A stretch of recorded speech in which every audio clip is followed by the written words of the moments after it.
बिस्मिल्लाहिर्रहमानिर्रहीम। अस्सलाम वालेकुम नाज़रीन, आप यूट्यूब चैनल देख रहे हैं। मैं इमरान खान हूँ। देखें, इमरान खान साहब की जो रिहाई है वो है पाकिस्तान का सबसे बड़ा मसला। यानी इस वक्त लोग ये समझते हैं कि पाकिस्तान के मसाइल का हल इमरान खान के पास है। वैसे भी वो पाकिस्तान के सबसे मकबूल सियासी लीडर हैं, तो लोग चाहते हैं कि वो बाहर आ जाएं।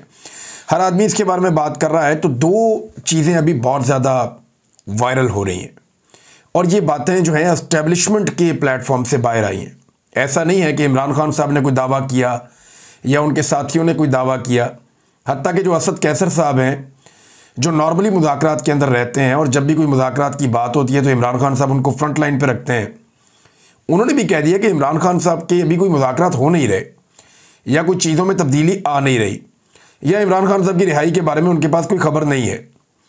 वो ये कहते हैं कि हमने कौमी यकजहती के लिए अपने रवैये को फॉर द टाइम बीइंग इस हुकूमत के साथ तब्दील किया, और उसका मतलब ये निकाला जा रहा है कि शायद कि मुज़ाकरात चल रहे हैं या कोई डील चल रही है या कोई बैकडोर चैनल कोई चीज़ें चल रही हैं। तो ऐसा कुछ नहीं है। ये ट्रक की बत्ती है। इससे पहले भी लोगों ने इसके बारे में बात की और अभी भी लोग इसके बारे में बात कर रहे हैं। पाकिस्तान तहरीक इंसाफ की लगभग जितनी भी अहम क़यादत है, उन सारों ने इस इम्कान को रद्द कर दिया है कि एस्टेब्लिशमेंट अपनी पॉलिसी बदलने जा रही है, हालात बेहतर होने जा रहे हैं, या इमरान खान साहब की रिहाई की कोई कोशिश की जा रही है। हाँ, एक खबर जो बहुत बड़ी खबर के तौर पे सामने आई, जिसमें नजम सेठी साहब ने, ज़ुबैर अली खान साहब ने, मेरे एक दो दोस्त और हैं, उन्होंने भी ये खबर दी है। तो ये 4-5 लोगों की खबर है कि जेल के अंदर मुलाकात हुई थी इमरान खान साहब से, एक अहम शख्सियत की जो गैर सियासी है, और इमरान खान साहब से मदद मांगी गई थी कि सपोर्ट दी जाए इंडिया के खिलाफ। तो वो इमरान खान साहब ने सपोर्ट दे दी और वो बात वहीं ख़त्म हो गई। ना इमरान खान ने कोई डील मांगी, ना उन्हें कोई डील दी गई, बल्कि अगर कोई बात हुई भी तो इमरान खान साहब ने उस मौके पर, जितना मैं इमरान खान को जानता हूँ, जिस वक्त उनके साथ इंडिया पे बात की जाएगी तो वो इतना कमज़ोर आदमी नहीं है कि उस वक्त अपनी रिहाई की बात करेगा, या जिस वक्त उससे कोई मदद मांगने के लिए जाएगा या उससे ये कहेगा कि पाकिस्तान की खातिर या इंडिया से इस वक्त लड़ाई की सूरत हाल है, तो अपने सोशल मीडिया को, अपने मीडिया को खुद अपना स्टेटमेंट जो है वो आप हमारे हक में दें। तो इमरान खान साहब जब वो मदद देंगे या बात करेंगे तो इतना कमज़ोर आदमी नहीं कि वो उस वक्त कहेगा जनाब मेरी रिहाई कर दें, या कोई सियासी बात करेगा। वो इमरान खान की तबीयत भी ऐसी नहीं है, मुझे नहीं लगता उन्होंने ये बात की होगी। दूसरी जानिब से बात हो तो हो। अब देखें, दो तरह की खबरें हैं। सहाफ़ी, दानिश्वर, सियासतदान सारे फंस गए हैं, मुश्किल में पड़ गए हैं। जो लोग ये कहते हैं, देखो अवाम तो बाहर देखना चाहती है इमरान खान को, अक्सरियत ये कहती है, मगर फैसला ये अदालतों में नहीं होना इमरान खान के बाहर आने का, ये फैसला कहीं और होना है। जिस वक्त देखें, अब इमरान खान को उसूली तौर पे जेल में होना ही नहीं चाहिए, क्योंकि उनके तकरीबन सारे केसेस फारग हो गए हैं। अगर ये मामला अदालतों के होते तो 200 मुकदमात बनाकर आलमी रिकॉर्ड ना बनाया जाता। अदालतों का मामला ही नहीं है, मामला कहीं और हो रहा है। ये मिलिट्री एस्टेब्लिशमेंट का फैसला है कि इमरान खान साहब को जेल में रखना है। जिस वक्त मिलिट्री एस्टेब्लिशमेंट अदालतों के ऊपर से अपना दबाव और कंट्रोल हटा लेगी, इमरान खान साहब एक हफ्ते में बाहर आ जाएंगे, इससे ज़्यादा टाइम लगेगा भी नहीं। अब जो लोग ये खबर देते हैं ना कि कोई बातचीत चल रही है या इमरान खान साहब की कोई मुलाकात हुई है, उन पर इल्ज़ाम लग जाता है कि ये तहरीक को नाकाम बनाने की कोशिश कर रहे हैं, साजिश कर रहे हैं। तो क्या कोई इतनी बड़ी तहरीक का मोमेंटम बन चुका है जिसको नाकाम बनाने की साजिश हो रही है? तो देखें, इससे पहले 2 दफ़ा मोमेंटम बना, 2 दफ़ा तहरीक ख़राब हो गई। और हर मरतबा जब तहरीक का मोमेंटम बनता है तो उस वक्त ये खबर ज़रूर दी जाती है कि कहीं ना कहीं इमरान खान की रिहाई का कोई इम्कान पैदा हो गया, या मुज़ाकरात चल रहे हैं, या बातचीत हो रही है। तो उससे बज़ाहिर एक वजह यह भी होती है कि कुछ ना कुछ करके कुछ तहरीक को डाउन किया जाए। नंबर 2, जो लोग ये खबर दे रहे हैं कि ये ट्रक की बत्ती है बिल्कुल ही, तो उनके ऊपर इल्ज़ाम ये लगा दिया जाता है ये चाहते ही नहीं है इमरान खान बाहर आए। तो वो वाली खबर देने वाले भी फंस जाते हैं और ये वाली खबर देने वाले भी फंस जाते हैं। देखिए, अगर रिहाई होनी है इमरान खान की तो मिलिट्री एस्टेब्लिशमेंट ने ये फैसला करना है कि वो दबाव बंद कर रहे हैं अदालतों पर और सिस्टम के ऊपर। अदरवाइज ऐसे तो इमरान खान साहब बाहर नहीं आते। फिर एक ही तरीका है कि कोई अवामी इनकलाब आ जाए, बहुत बड़ी तादाद में लोग निकल आए, लाखों लोग सड़कों पर हों और सड़कों पर फैसला कर लें और अपने लीडर को छुड़वा लें दबाव डाल के। एक तो तरीका ये हो सकता है, और दूसरा तरीका यह है कि अदालतों से छूट जाएं। अदालतों के ऊपर जितना दबाव है, जैसे उन्हें कंट्रोल किया जा रहा है, वहां से तो इस हालत में नहीं छूटते इमरान खान साहब जब तक कि एस्टेब्लिशमेंट ये दबाव खत्म नहीं करती। अब सवाल यह है कि वो कौन से किरदार हैं जो नहीं चाहते कि इमरान खान साहब बाहर आए, या जिन्होंने ये फैसला करना है कि इमरान खान ने बाहर आना है या नहीं आना। पहला किरदार तो खुद इमरान खान है। इमरान खान का अपना एक करैक्टर है और वो ये कहते हैं वो नवाज शरीफ नहीं बनना चाहते, यानी वो नवाज शरीफ की तरह बाहर नहीं आएंगे, वो अपने तरीके से बाहर आएंगे। अब ये सबसे बड़ी रुकावट है, क्योंकि नवाज शरीफ बना के ही इमरान खान को बाहर लाना चाहता है ये सिस्टम। इमरान खान ये नहीं चाह रहे। दूसरा इसके अंदर किरदार आ जाता है मिलिट्री एस्टेब्लिशमेंट का। अब मिलिट्री एस्टेब्लिशमेंट जो है वो एक ताकतवर और मकबूल लीडर इमरान खान का खुलेआम मुकाबला नहीं कर सकते और अपने मफादात के लिए इमरान खान साहब को खतरा समझते हैं। तो वो क्यों चाहेंगे कि इमरान खान साहब अपनी पूरी ताकत के साथ फुल स्विंग में बाहर आ जाएं। नंबर 3, सियासी अशराफिया। ये जो आपकी पीडीएम की जमातें हैं, स्टेटस को जो पुरानी जमातें चलती आ रही हैं, अब ये सारी जमातें क्यों चाहेंगी इमरान खान बाहर आए? इनकी तो बकाई इसमें है इस वक्त कि मिलिट्री एस्टेब्लिशमेंट और इमरान खान की जंग चलती रहे, इमरान खान अंदर रहे, यही स्टेटस को ये जारी रहे, इसी तरह चीजें चलती रहे, इसी में इनकी बका है। इमरान खान के वजूद के साथ इनका सियासी वजूद नहीं चल सकता। नवाज शरीफ साहब की सियासी लाश पड़ी हुई है, उससे ताफुन उठ रहा है। हालात ये हो गए हैं कि नवाज शरीफ साहब ने जंग डिजाइन करने का दावा करवाया कि जंग मैंने डिजाइन की है। कई टाउट्स ने ये खबरें दे दी कि मियां साहब तो जनाब इस्लामाबाद में पता नहीं नक्शे बना रहे थे, क्या कर रहे थे, क्या कुछ कर रहे थे, 2 रातें जागते रहे और पता नहीं क्या कुछ करते रहे। हालांकि 5 दिन तक इनके मुंह से उफ तक नहीं निकली, बल्कि मोदी के खिलाफ या आरएसएस के खिलाफ या भारत की जो धमकियां उनके खिलाफ अभी तक इन्होंने एक लफ्ज नहीं बोला, नवाज शरीफ ने और इसके पूरे खानदान ने। तो मामला यह है कि जिन्होंने ये कहानियां सुनाई उनको ये नहीं नजर आ रहा कि जहां सेलिब्रेशन हो रही है वहां नवाज शरीफ हर जगह से गायब है। कहीं आपको नवाज शरीफ नजर ही नहीं आते। ना अखबारों के अंदर जो इश्तिहारात लगाए गए उसमें नवाज शरीफ गायब, जहां यौम तशक्कुर की तकरीब मनाई गई वहां पे भी नवाज शरीफ गायब। तो जहां पे जो चीज भी की है नवाज शरीफ ने, आप गौर करें, किसी जगह पे सेलिब्रेशन नहीं की। ये जो पाकिस्तान ने एक लड़ाई जीती है एयरफोर्स की, इसमें किसी जगह पे सेलिब्रेशन नहीं की नवाज शरीफ ने। वो बड़ी खामोशी के साथ रहे हैं, बस स्टेटमेंट जारी कर देते हैं, उसमें भी नरेंद्र मोदी का किसी किस्म का कोई हिस्सा नहीं होता। अब नाज़रीन, पाकिस्तान की एस्टेब्लिशमेंट को बड़ा रिलीफ मिला है। ये जो मौजूदा हालात पैदा हुए ना, कौमी यकजहती पैदा हुई है, अवाम खड़ी हो गई अपनी फोर्सेस के साथ इंडिया के खिलाफ। तो अपनी फोर्सेस के साथ ही खड़े होना था, और कहाँ खड़े होना था उन्होंने। तो इसमें ना एस्टेब्लिशमेंट को बड़ा रिलीफ मिला है। 3 साल से एस्टेब्लिशमेंट इंतहाई गैर मकबूल थी और इनकी ऐसी तैसी हो गई थी अवाम के और इनके बीच में बहुत ज़्यादा फासले बढ़ गए थे, वो कुछ हद तक कवर हुए। अब यहाँ पे जो है वो भारत के साथ जो मुठभेड़ है उसका फ़ायदा हुआ। आर्मी चीफ गए मैच देखने के लिए, वहाँ हमने मनाजिर देखे, वो खुश हो रहे थे, मैच देख रहे थे आर्मी चीफ। DGISPR जो है वो स्कूल में चले गए बच्चों के पास। अच्छा, एस्टेब्लिशमेंट ना इससे पहले भी गलत अंदाजे लगाकर फंस गई थी। 2022 में एस्टेब्लिशमेंट के गलत अंदाजों ने 3 साल तक उन्हें निकलने नहीं दिया इस दलदल से। और अब मुझे ऐसा लगता है कि एस्टेब्लिशमेंट एक मरतबा फिर गलत अंदाजे लगा रही है, और ये अंदाज़ा मैंने लगाया DGISPR की बातचीत से। DGISPR ने जो बात की है ना, उससे मुझे अंदाजा हो रहा है कि मामला थमेगा नहीं, मामला अभी आगे बढ़ेगा। वो कहते हैं जो कहते थे फौज अपना काम नहीं करती, उनसे सवाल करें फौज ने अपना काम किया या नहीं किया। फिर उन्होंने कहा कि बच्चों से बात करते हुए वो कह रहे थे, क्या आज आप उनको जिम्मेदार नहीं ठहराएंगे कि तुम कौन होते हो जो अफसरों और जवानों के खिलाफ बातें करते थे, मुल्क में होने वाली दहशतगर्दी के पीछे भारत है। फिर ये सारी बात की, लेकिन मुझे उनकी बात से अंदाज़ा हुआ कि अभी भी एस्टेब्लिशमेंट को बड़ा गुस्सा है, मिलिट्री एस्टेब्लिशमेंट को बड़ा गुस्सा है, और वो पाकिस्तान तहरीक इंसाफ से अभी तक उनका दिल भरा नहीं है। ये जो स्टेटमेंट है ना, इससे पहले तो वो शुक्रिया अदा कर चुके हैं पाकिस्तान तहरीक इंसाफ का या सोशल मीडिया के नौजवानों का, लेकिन अब एक और रुख दिया है। देखिए, मैं एक चीज़ क्लियर करना चाहता हूँ DGISPR साहब से कि जिन लोगों ने तनकीद की है ना, उन्होंने फ़ौज की लड़ाई के ऊपर कभी तनकीद नहीं की, फौजी बॉर्डर पे खड़े हो इसके ऊपर कभी तनकीद नहीं की, फौजी अपनी फौजी ट्रेनिंग कर रहे हो इसके ऊपर कभी तनकीद नहीं की, फौजी क़यादत जो है वो जंग की तरबियत कर रही हो या जंग के मैदान में हो या जंग के हवाले से प्लानिंग कर रही हो, मनसूबाबंदी कर रही हो, जंगी दिफाई तैयारियां कर रही हो, मशकें हो रही हो, उसके ऊपर कभी तनकीद नहीं की। तनकीद ये आपका असल काम है, इस पर तनकीद हो ही नहीं सकती, कोई करता ही नहीं है। तनकीद होती है जब 4 मरतबा मार्शल लॉ लगाया जाता है, तनकीद होती है जब मिलिट्री एस्टेब्लिशमेंट हुकूमतें बनाती है और हुकूमतें गिराती है, जो इनका काम नहीं है। मीडिया और अदलिया और पार्लिमान को जब कंट्रोल किया जाता है तब तनकीद होती है, जब जबरी तौर पे इंसानों को लापता किया जाता है तो तनकीद होती है, जब अवामी मैंडेट की तौहीन की जाती है तो तनकीद होती है, जब आइन की धज्जियाँ उड़ाई जाती हैं, बार बार उड़ाई जाती हैं, वक्त पे इलेक्शन भी नहीं करवाया जाता तब तनकीद होती है, जब अपने हलफ से बेवफाई की जाती है तो इन बातों पर तनकीद बिल्कुल दुरुस्त है। अच्छी है, ये तनकीद जो जायज़ है वो होनी चाहिए। और जब भी कोई भी इदारा अपनी आईनी हुदूद से तजावुज़ करे तो उसका मुहासबा ज़रूर होना चाहिए।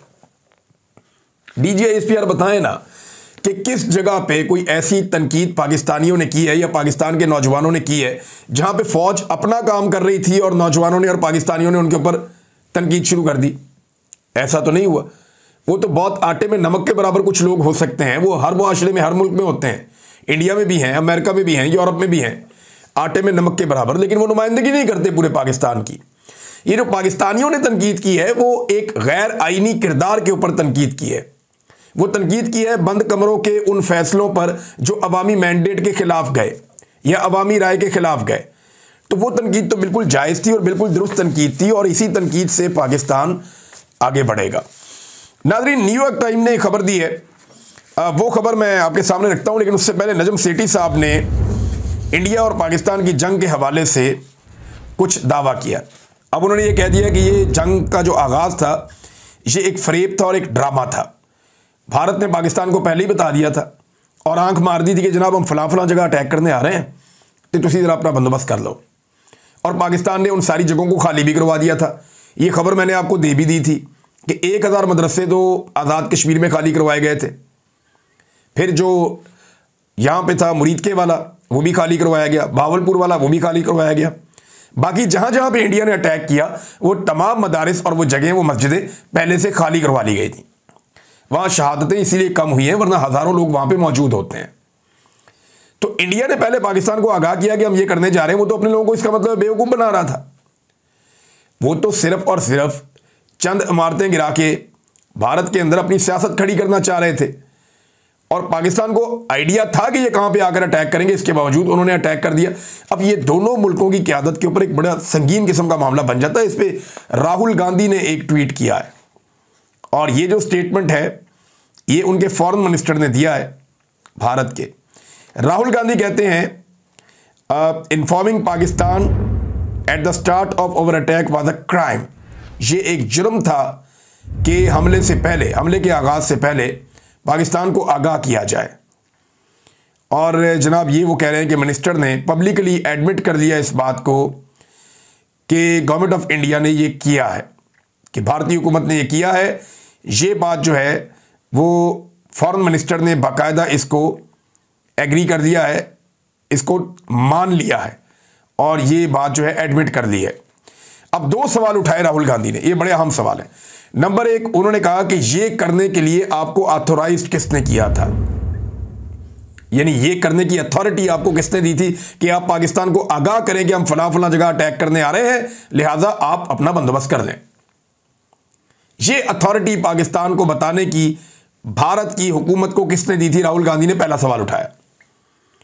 दूसरा सवाल राहुल गांधी ने जो उठाया वो ये है कि how many aircraft did our air force lose as a result, और इसके नतीजे में हमारी एयरफोर्स ने अपने कितने तैयारे खो दिए। अब ये दोनों सवाल आपस में बहुत मिलते हैं। देखें, पहले वो कह रहा है कि ये इंफॉर्मेशन पाकिस्तान को किसने दी, और क्योंकि आपने पहले पाकिस्तान को ये इंफॉर्मेशन दी थी लिहाजा जब आपके तैयारे गए और जाकर उन्होंने मुख्तलिफ जगहों पे अटैक किया तो ये इंफॉर्मेशन क्योंकि पाकिस्तान के पास पहले से थी तो इसके नतीजे में उनकी एयरफोर्स ने फौरी तौर पर रद्द-ए-अमल दिया और आपके तैयारे तबाह कर दिए। अब आप ये बताएं कि कितने तैयारे पाकिस्तान ने तबाह किए इस इंफॉर्मेशन को देने के नतीजे में, और ये एक जुर्म है जो आपने किया। ये भारत में मुकदमा बना के राहुल गांधी ने भारतीय हुकूमत के गले में डाल दिया। अब अगर वहां की हुकूमत इस मामले को ठीक तरीके से टैकल ना कर पाई और वहां की अपोजिशन ने इस मामले को तगड़े तरीके से उठा लिया तो याद रखिएगा भारत जैसे मुल्क में यह बहुत बड़ी मुसीबत बनने जा रही है बीजेपी के लिए। पाकिस्तान के अंदर बहरहाल कुछ नहीं होगा। पाकिस्तान में आपको पता है एस्टेब्लिशमेंट जो चाहती है जहां चाहती है मामला ले जाती है। नजम सेठी साहब ने खुलकर बता दिया कि ये लड़ाई शुरू में एक ड्रामा थी और जिस तरीके से ये ड्रामा हुआ है, और वो ये भी कह चुके हैं कि पाकिस्तान ने कोई जवाब नहीं देना था, ये फैसला भी हो चुका था। हालांकि हम सब बार बार कहते जवाब दो जवाब दो जवाब दो। तो नजम सेठी ने बताया जनाब कि नूर खान एयरबेस पे अगर भारत अटैक ना करता तो फिर ये जवाब कभी भी ना देते, लेकिन फिर मजबूरन बाद में पाकिस्तान को जवाब देना पड़ा क्योंकि एयरफोर्स को खड़े खड़े ही वो तबाह करने की कोशिश कर रहे थे। तो इससे अच्छा है कि हवा में जाएं और जाकर मुकाबला करें, और शानदार मुकाबला किया पाकिस्तान एयरफोर्स ने। अब नाज़रीन, मैं ये जो आपको कह रहा हूं ना कि किसी किस्म का कोई मफामत नहीं होने जा रही, मुझे जो दिखाई दे रहा है, क्योंकि मुस्लिम लीग नून का एक खास मीडिया सेल एक्टिव किया गया है। इसकी बड़ी ज़बरदस्त कोऑर्डिनेशन इदारे के लोगों के साथ भी है मेरी इंफॉर्मेशन के मुताबिक, और एक मरतबा फिर से गद्दारी का चूरन बेचना शुरू कर दिया गया है। इमरान खान साहब, उनकी पार्टी पाकिस्तान तहरीक इंसाफ और उसके लोग और मीडिया की वो आवाज़ें जिन्हें नवाज शरीफ और उसके सहूलतकार काबू नहीं कर पाए, खरीद नहीं पाए, डरा नहीं पाए, उनके खिलाफ गद्दारियों के फतवे अब जारी किए जा रहे हैं। और इस नफरत को फैलाने में वो अकाउंट्स पेश हैं जिन्हें मरियम नवाज फॉलो करती है खुद से। तो धड़ाधड़ जो है वो गद्दारियों के, बगावतों के, इनके फतवे फैलाए जा रहे हैं, मुल्क दुश्मनी के टाइटल बांटे जा रहे हैं लोगों में, और उसमें इस नाचीज़ का नाम भी है, बहुत सारे और लोगों के नाम भी हैं, और ये डेलिबरेटली किया जा रहा है। तमाम इख्तलाफी आवाज़ों को दबाने की पूरी कोशिश की जा रही है। ये सारे अकाउंट्स नवाज शरीफ और उसके खानदान से अब तक ये पूछने में मुकम्मल तौर पर नाकाम है, जो ये प्रोपेगेंडा कर रहे हैं कि भाई 5 दिन तक तुम्हें क्या हो गया था, तुम क्यों चुप थे 5 दिन तक, तुमने एक लफ्ज़ क्यों नहीं बोला, तुमने मोदी को जवाब क्यों नहीं दिया, तुमने अभी तक आरएसएस का या जो भारत की दुश्मनी है या उनकी ललकार है उसका जवाब तुमने अभी तक क्यों नहीं दिया। ये गद्दारी का सर्टिफिकेट बांटना है तो उनको बांटो। यही सारे अकाउंट इस सेल के ये मुकम्मल तौर पे खामोश थे जब इंडिया पाकिस्तान के खिलाफ प्रोपेगेंडा कर रहा था, और उस वक्त जिन लोगों ने उस प्रोपेगेंडा का जवाब दिया, आज ये सारे अकाउंट एक्टिव होकर उन लोगों के ऊपर फतवे लगा रहे हैं, उन लोगों को दीवार के साथ लगाने की कोशिश कर रहे हैं। लेकिन ये पहले भी इन्होंने ये खेल बहुत खेला है, ये अभी भी बहुत ये खेल खेलेंगे, क्योंकि एस्टेब्लिशमेंट का एक तरीकाकार होता है, याद रखिएगा, कि ये हमेशा अपने मुखालिफ को गद्दार डिक्लेयर करते हैं। किसी मौलवी के वफाद के खिलाफ आप आ जाएं तो वो आपका इस्लाम खतरे में हो जाता है, आप गुस्ताख हो जाते हैं। सियासतदान के खिलाफ आप हो जाएं तो आप फौरी तौर पे हो जाते हैं, वो आपको करप्ट कह देगा, बेईमान कह देगा। लेकिन अगर आप एस्टेब्लिशमेंट के मफाद के खिलाफ हो जाएं तो आपके ऊपर सबसे पहला फतवा लगता ही गद्दारी का है। तो यहां पे जो है वो गद्दारी वाला काम जो है वो एस्टेब्लिशमेंट की मदद के बगैर या उनकी मंशा के बगैर तो हो नहीं रहा, और ये काम अब से भी नहीं हो रहा, बहुत पुराना हो रहा है। हमेशा किरदार बदल जाते हैं, कभी इमरान खान गद्दार होता है, कभी नवाज शरीफ गद्दार होता है, कभी बेनज़ीर गद्दार होती है, कभी कोई सिक्योरिटी रिस्क होता है, कभी जरदारी गद्दार होता है, कभी जुल्फ़िकार अली भुट्टो गद्दार होता है, कभी फातिमा जिन्ना गद्दार होती है, कभी लियाकत अली खान गद्दार होता है, कभी शेख मुजीब गद्दार होता है, कभी कोई कभी कोई कभी कोई। तो ये गद्दार बदलते रहते हैं। लेकिन जिन्होंने आइन से गद्दारी की उनके ऊपर गद्दारियों के मामलात नहीं चलते, ये एक अफसोसनाक बात है। नाज़रीन, न्यूयॉर्क टाइम ने एक दावा किया और उन्होंने सबूतों के साथ ये बताया। न्यूयॉर्क टाइम ने बताया कि जनाब जो भारतीय मीडिया ने किया ये बहुत बड़ी ज़्यादती थी। जंगी जुनून में भारतीय मीडिया ने बढ़ चढ़ कर झूठ को फैलाया, जिसमें भारत के मीडिया के वो ग्रुप्स भी पेश हो गए जिनकी कोई क्रेडिबिलिटी थी, जिनके बारे में कहा जाता था ये ठीक खबर देते हैं, बैलेंस खबर करते हैं, लेकिन अच्छी साख थी उनकी, उन्होंने भी अपनी साख तबाह कर ली इस पाकिस्तान और भारत की लड़ाई के बीच में। भारतीय मीडिया जो है पूरा का पूरा एक ही लय में बह गया और उन्होंने वो कुछ कर दिया जो मीडिया को कभी सूट नहीं करता। और एक और मजे की बात यह है कि भारतीय मीडिया को एक और बड़ा शौक है कि वो अपने उर्दू प्रोग्रामों में भी पूरा सेगमेंट अंग्रेजी में कर देते हैं जानबूझकर, और वो इसलिए करते हैं ताकि इंटरनेशनली प्रोपेगेंडा कर सकें। मजे की बात यह है कि इस मरतबा उन्होंने इतना भोंडा प्रोपेगेंडा किया और उसका नतीजा इतना उलट निकला कि पूरी दुनिया को पता चल गया कि भारत क्या कर रहा था। झूठ भी बोला, फ्रॉड भी किया और इंटरनेशनल लैंग्वेज में किया ताकि सारी दुनिया को पता चले कि भारतीय मीडिया झूठ बोलता है। आज भारतीय मीडिया के ऊपर पूरी दुनिया में थू थू हो रही है। पाकिस्तान के मीडिया के अंदर भी बहुत सारे अजीबोगरीब किस्म के कैरेक्टर थे, बहुत सारे टाउट्स ने बड़ी अजीब चीज़ें की हैं, बहुत सारे रंगरूट यहाँ पे हमने देखे पाकिस्तान के मीडिया में, ऐसे अजीबोगरीब ज़मीन आसमान के दावे मिला दिए, कलाबे मिला दिए, लेकिन उनकी तादाद कम है, शुक्र है अल्लाह का। पाकिस्तान के मीडिया ने जो है, स्पेशली जो सोशल मीडिया है, उसने रिस्पॉन्सिबिलिटी का सबूत दिया है और उस तरह की हरकतें नहीं की जैसी हरकतें भारतीय मीडिया ने की हैं। भारत के मुकाबले में पाकिस्तान ने अपनी टीम बना दी है नाज़रीन, और उसमें बिलावल की क़यादत में कुछ पार्लियामेंटेरियंस को, कुछ ऐसे लोगों को जो सियासतदान है उन्हें इकट्ठा किया है। खुरम दस्तगीर हैं, एक दो लोग और हैं, इनर बानी खर हैं, इन लोगों को इकट्ठा किया कि ये जाएंगे और जाके दुनिया के ममालिक में बातचीत करेंगे और पाकिस्तान और भारत की जो मुठभेड़ हुई है इस बारे में दुनिया को आगाह करेंगे, पाकिस्तान का मुकदमा लड़ेंगे। बिलावल का तजुर्बा कम है, लेकिन कुछ तजुर्बाकार लोग इनके साथ हैं, उम्मीद करते हैं कि बिलावल लड़ सकेंगे। बिलावल ने कहा जी मैं बड़ी खुशी के साथ ये करने जाऊँगा। तो अब बिलावल का जो है वो वर्ल्ड टूर शुरू होता है, वो दुनिया में जाएंगे और जाकर बताएंगे दुनिया को कि पाकिस्तान और भारत के बीच में क्या चल रहा है और पाकिस्तान का इस पर मौक़िफ़ क्या है। हैरत अंगेज तौर पे अपोजिशन का कोई बंदा शामिल नहीं किया गया, जबकि भारत ने जो कमेटी बनाई उसमें अपोजिशन के लोगों को ज्यादा शामिल किया गया है। लेकिन यहां पे जो एस्टेब्लिशमेंट है वो अपोजिशन को समझती नहीं कुछ, या यहां की हुकूमत जो है वो अपोजिशन को दीवार के साथ लगाना ही अपनी ड्यूटी समझती है। जो कौमी काम है उसके अंदर तो अपोजिशन को शामिल करने, अपोजिशन का तो सारों का नाम ही ईसीएल में है। कौन जाएगा और जाकर कौन मुकदमा लड़ेगा पाकिस्तान का बैनुल अक़वामी सतह पे? तो हुकूमत ने यह जिम्मेदारी भी अपने पास ही रखी है। नादरीन, जाते जाते एक और बहुत बड़ी खबर है, और यह खबर यह है कि डोनाल्ड ट्रंप ने दुनिया की तारीख का सबसे बड़ा सौदा मार लिया है। तारीख बदल दी डोनाल्ड ट्रंप ने। 3 मुल्कों का दौरा किया और वहां से 3,320 अरब डॉलर्स के मुआहदे करके एक हफ्ते में निकल लिए। इतना तो आज तक नहीं हुआ। दुनिया के बड़े बड़े फातहीन ने बड़ी बड़ी जंगें लड़ी और इतना माल नहीं बना सके। आज तक तारीख में कोई हुक्मरान इतनी जल्दी इतना माल लपेट के अपने मुल्क में ले जाने का सौदा नहीं कर सका। ये ऐसा नहीं है कि अमेरिका में चला गया, लेकिन अगर इससे आधा भी हो गया तो ये अमेरिका की बहुत बड़ी कामयाबी होगी। और इतना पैसा अगर ये अरब के रेगिस्तानों से पहुंच जाता है अमेरिका में इन्वेस्टमेंट के तौर पे, तो याद रखिएगा फिर अमेरिका काबू नहीं आता। इसकी इकोनॉमी को बहुत सपोर्ट मिल जाएगी और डोनाल्ड ट्रंप का ये बहुत बड़ा कारनामा बड़े लंबे अरसे तक फिर याद रखा जाएगा। लेकिन इन तीनों मुसलमान मुल्कों ने फ़लस्तीन की बात ज़रूर की, और डोनाल्ड ट्रंप ने अब कुछ पॉजिटिव 1-2 स्टेटमेंट दिए हैं। लेकिन इस बीच में भी गुज़िश्ता 24-36 घंटों में जो इतला आई है, 250 मज़ीद फ़लस्तीनी शहीद हो गए। वहाँ ग़िज़ा की किल्लत है, लोग भूखे हैं, परेशान हैं, और दुनिया उनके बारे में अभी तक कुछ नहीं कर पा रही। लगातार कत्लेआम हो रहा है। अब तक के लिए इतनी, अपना ख्याल रखिएगा, अपने इस चैनल का भी। अल्लाह हाफ़िज़।